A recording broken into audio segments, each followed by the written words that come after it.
Today, the Victorian Liberal Party elects a new leader, and the choice for the party is either Brad Batten or John Pesutto.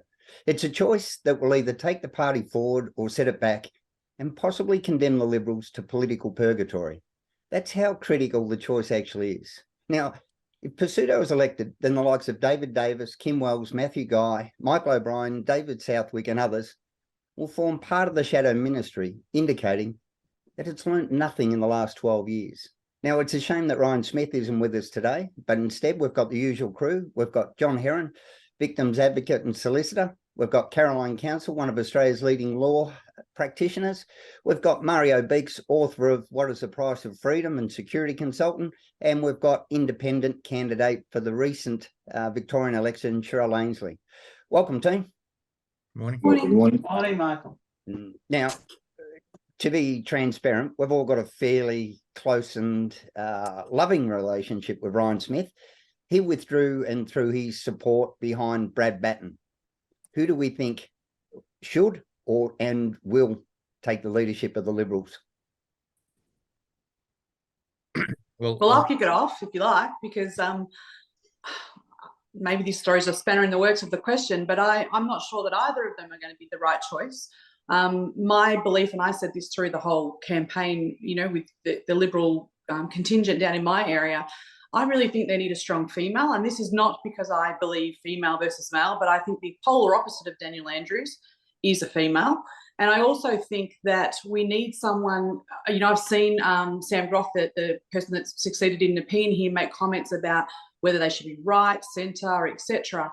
I think we need to start getting away from this right and left and get back to right and wrong and have someone that's willing to actually portray common sense. And that's what I'm seeing in the, you know, with people I'm talking to, is people want someone that will speak to common sense and not try to over-market or over-engineer how the Liberal Party are going to go forward. So I think for them to be successful, they need to actually start holding true to values that normal people like me or like you guys actually want to see, you know, acted in our parliament and our government.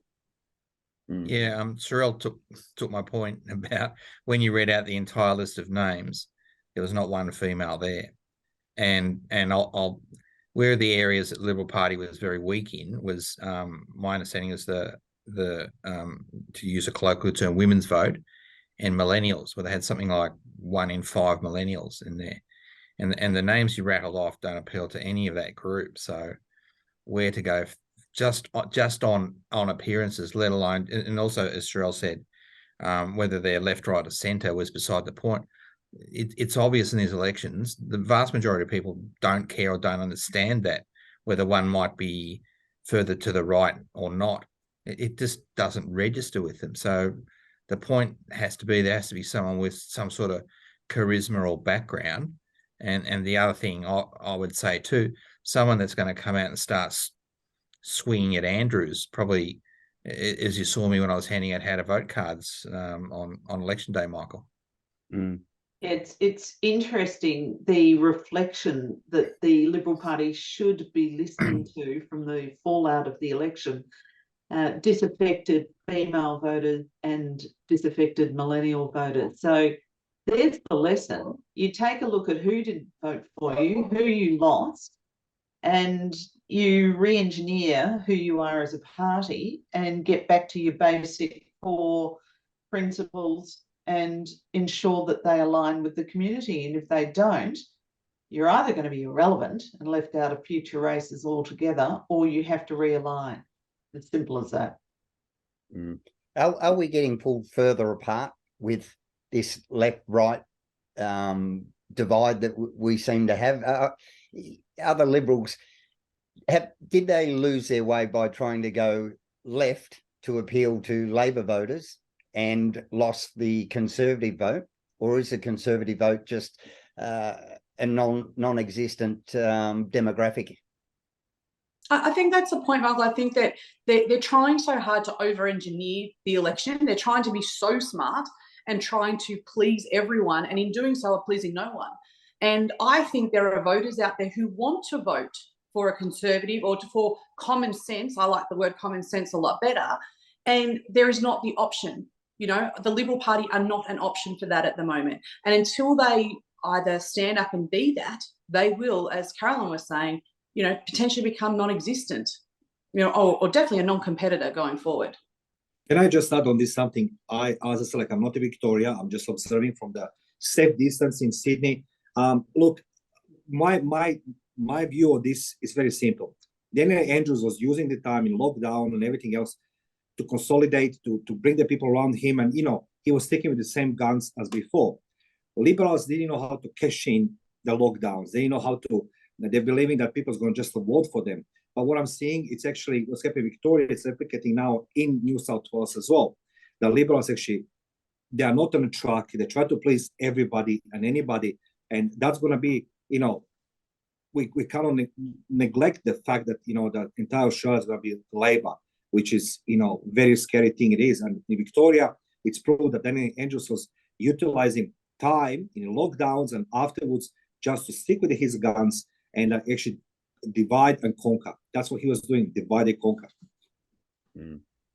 Yeah, we've and as much as people like to criticize Daniel Andrews, the Liberals need to have a really hard look at themselves and realize you weren't considered a viable alternative. So as much as you want to criticize and point the finger at Andrews and the Labor government, it's the lack of competition that made them seem like the best choice.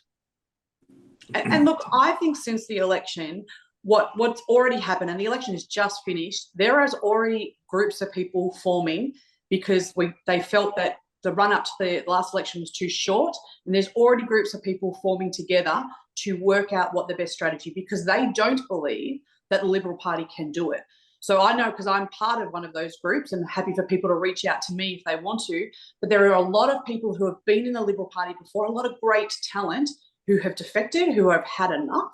There's a lot of people like myself who have never been part of one of the major parties who had enough. And those sorts of people are coming together to work out what is the strategy. It may not be a party. We don't know what form it will take because it's very early, but we have to start planning now, because I don't believe that the Liberal Party are going to be there. Is it the back room that's missing here rather than the bloke at the front here? Because if Pesutto gets in with his wafer-thin margin, he could be a one-term opposition leader come the next election, because they will throw everything at that seat. And the trend has been going towards the Teals or the more green-leaning voters in that area. Hawthorn has shifted now. I think that. Sorry, John, after you. Oh, no. Well, I was just going to add that from the ground level and the backbench level, like they seem to have, as a party, on election day, correct me if I'm wrong, to Sherelle and Michael, they seem to have plenty of ground support. They had enough bodies and people everywhere to cover things. That's not a bad sign for a party that as independents, etc. We didn't have that at all. So, and the quality that they're putting up, we've mentioned a few factors straight up. So they're not like a Labor Party, which is like a loose street gang with limited qualifications, if any. In this case here, it's again, they don't reflect who the constituents are. We could see it out at Melton, Michael. Lack of anyone with any language skills or diversity or any understanding of the actual voters. So when they put that facade on now, they're just not going to go anywhere, really. And people look at that facade, the policies might be 10% of the voting populace, and that's it. Sorry, Colin. No, that's okay, John. I was just reflecting on how the Federal Labor Party were able to stop their rot in terms of the constant leadership, what felt like constant leadership spells. And they've learned the lesson that they need that continuity in leadership. I don't think Albanese is that charismatic, and I don't think he's that good of a leader. Be that as it may, they seem to have learned the lesson. Mind you, I get the impression Shorten is constantly sitting in wait for Albanese to stuff up all the fortunes to turn. But again, I don't think the Australian populace will ever vote Shorten in as leader of the Labor Party to be Prime Minister. So I think the state Liberal Party needs to have that long, hard look at themselves and say, who is a leader, who is charismatic, and we need to stop the infighting. The premise of today's discussion was, did they lose this election when they put Matthew Guy back in? And I would say absolutely. That's when they started to lose. But again, Michael O'Brien, whom I know, not terribly great at taking the team with him. So they do need to think outside the box. And knowing who they've lost as voters, there's the clue. So I'm inclined to agree. Where are the Liberal women? Where are they in this discussion? Nowhere. MIA. Yeah, I think we've got Bev MacArthur put a hand up for leadership in the upper house. Been there for a while would be an understatement. We've got Georgie Crozier, another one that been there for a while, and not undermining any of the work they've done, but it just doesn't seem like a new and improved party going forward with what they're offering. Correct. And I think Carolyn's point is really, really solid there, where she's saying, I think whether it's Brad Batten or whether it's John Pesutto, I can't see either of them making it the full term. So that disruption, that instability is going to continue. And as you said, Carolyn, that's not a platform to win the election. Did they?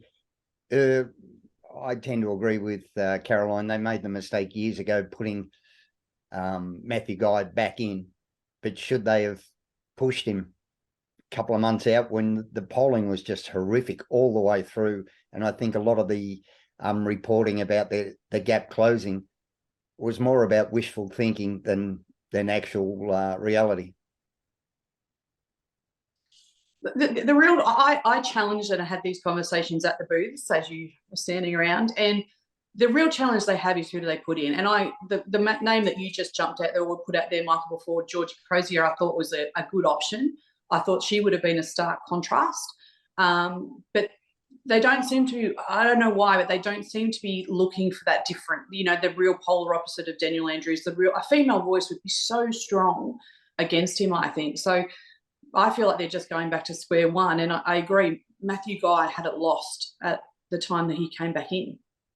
Yeah, pick up on Sherelle's point that, again, from the polling booth mood that we saw, the people were, and I'll use this broadly, were absolutely looking for someone that had come out against Andrews swinging. And that just was completely absent. There was, if you're a public figure, there was just so much you could actually bring to bear representing the people and the dissatisfaction with lockdowns, et cetera, but nobody was doing that from their aspect there. The areas that I'm campaigning in, say, law and order and victims, etc., the Liberal Party won't have an absolute bar of it. So that's that one block of a not unimportant area for the voter that they're completely absent. Andrews is very happy about that. The area of women, etc., in that field that I was just talking about then, they're very concerned about safety and these issues. And again, Labor actually, I can't believe it, but clawed back in that area. So they need, if they roll out the same again, it's not going to come out swinging. No hope. Yeah, Andrews played every point that he could with free stuff, free childcare, free kindergarten, free licenses for tradies, free period products, all of these things, and a lot of them are great initiatives, but there was no response or alternative put forward for the points he was making. The Liberal Party went missing in action to respond to those things. They didn't point out, here's what the cost would be, here's what we would propose instead of. And they let the Labor Party control the narrative on absolutely everything. And they responded to every time Liberals threw a jab, the Labor Party threw a right cross, and to the point it just made them withdraw and go, you know what, let's just be a small target and see if we can get away with it then. There was no alternative plan.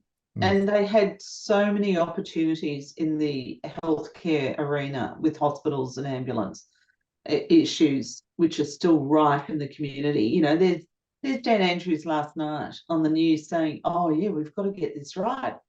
If I'd been eating Wheaties, I would have choked on them. It was just an appalling thing for him to say after years of being in leadership and having multiple opportunities to fix it, and being told basically it was in dire straits, needing to be fixed, with the blueprint for how to fix it and what was needed. No, did nothing.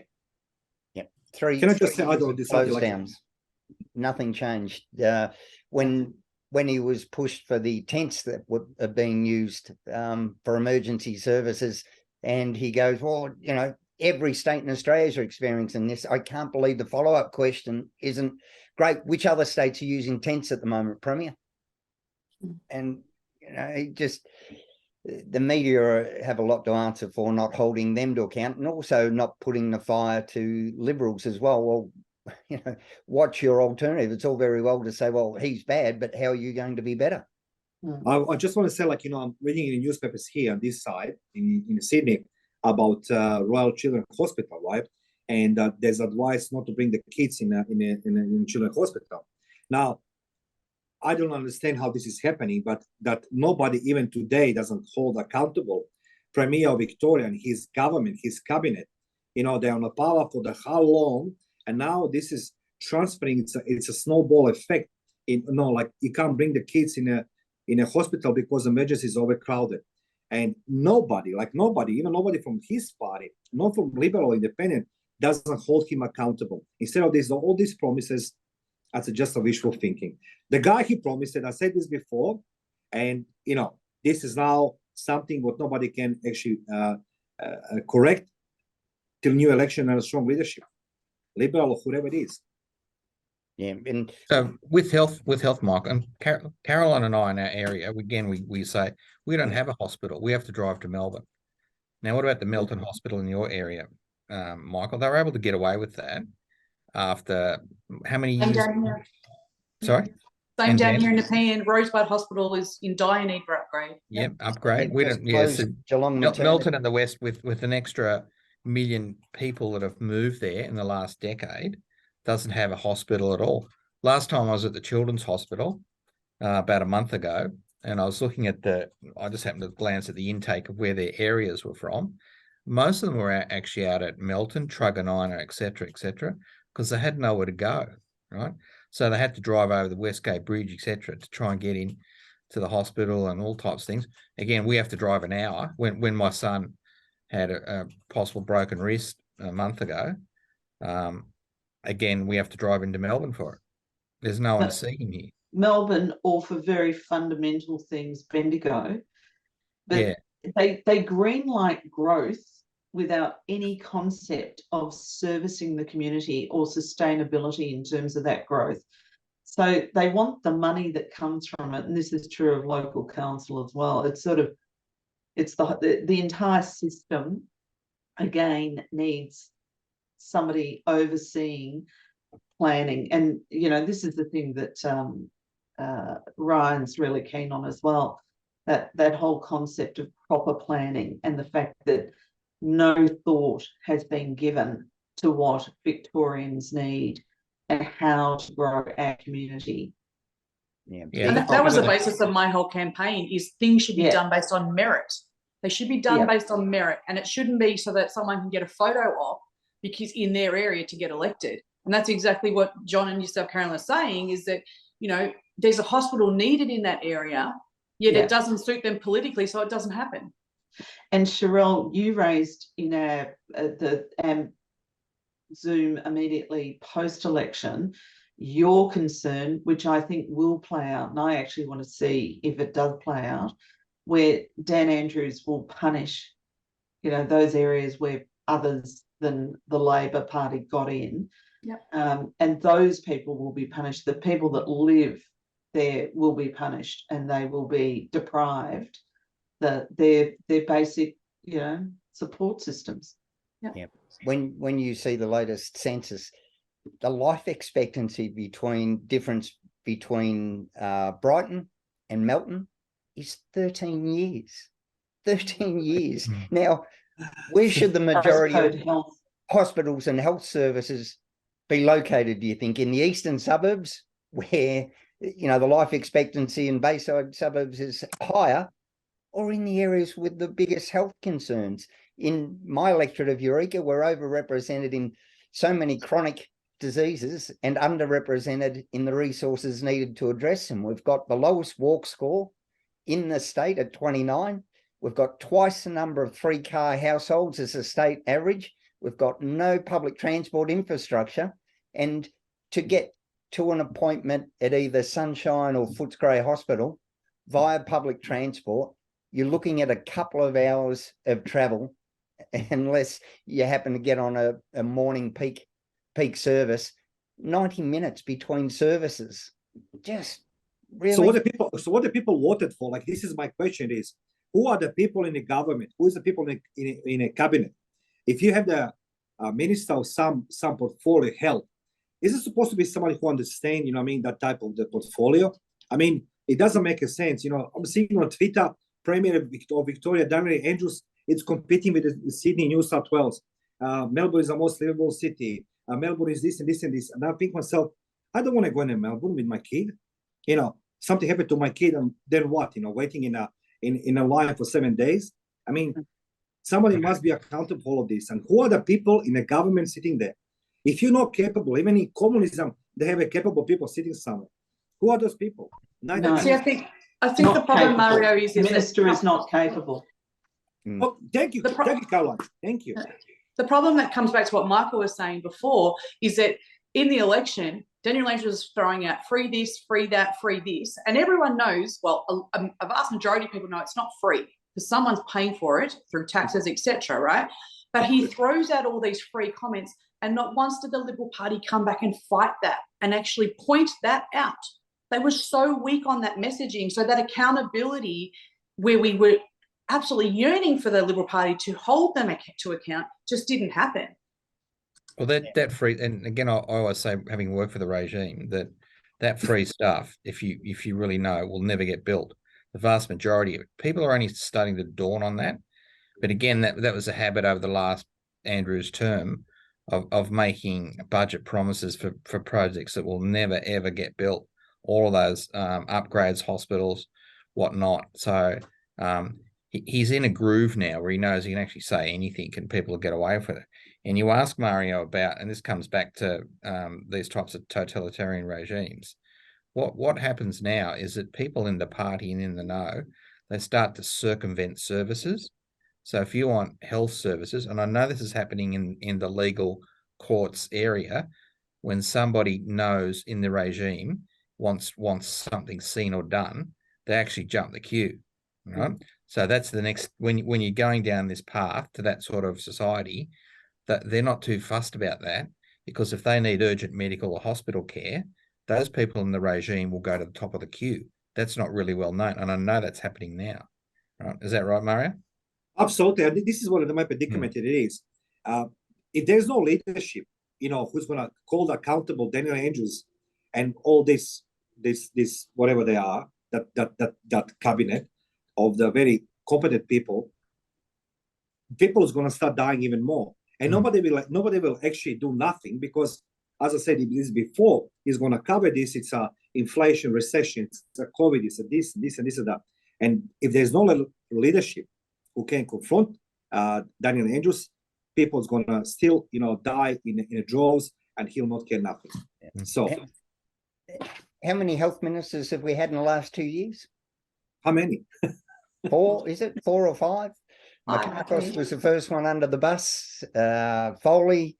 Now we've got Marianne Thomas. There was another one as well, but all of them have been thanked for the wonderful job that they've done. And you're kidding. Like, every time somebody changes, the new person's got to get up to speed. But if nothing had been fixed, but you know, how is that acceptable? If you had a company going through COOs like that, you would seriously start to question the CEO of the company.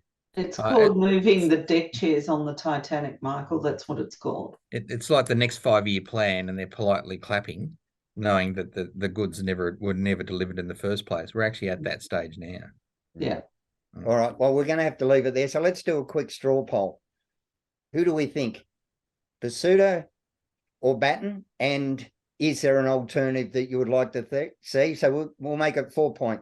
Pesutto, Batten, an alternative, and will they be there come the next election? John? Richard Royden.